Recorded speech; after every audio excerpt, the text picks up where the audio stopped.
This is Ian Bailey with Ian on Therapy. We're finally going to reveal the number one method for getting out of, for losing weight. The psychology of weight loss is our series. The number one method is that people who overeat and are addicted, they're obese, they really tend to have a trauma in their background. Perhaps they have some kind of co-occurring mental illness or learning disability or challenge or whatever it is. There's something really intense that taxes their psychology, and the overeating assuages it makes them feel better about the anxiety, the depression, etc.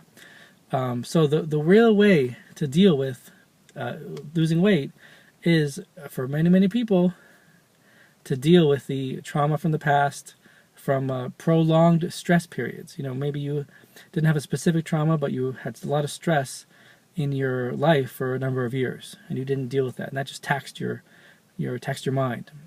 Your brain feels depressed. The neurotransmitters and all the stuff in your brain, it feels better when you eat food, but it also feels better when you do things to make you happy.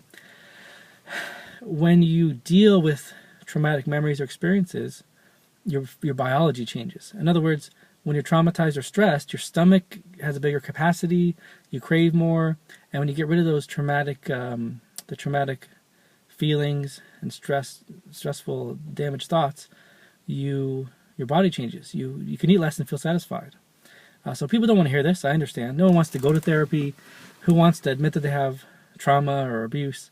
But this is really a huge, in history, it's probably been the number one reason for food addiction. Right now, as I mentioned in reason number 4A, method number 4A, people can develop an addiction naturally just by eating too much. And that's happening a lot in our society too. However, I think that, so the percentages of those two categories are more similar. But, if someone really wants to lose weight, they need to do that. And I read a beautiful article about why anonymous groups, Alcoholics Anonymous, they're not really matching up with the psychology of today. They're based on the fact that people in the group cannot help but to eat. And it's not really true. We have therapy methods and psychology methods and ways to help people to get cured, whatever that means, from their addiction and their trauma. So I think that, based on this article, these anonymous groups should be support groups. It's a stopgap measure to make you feel better.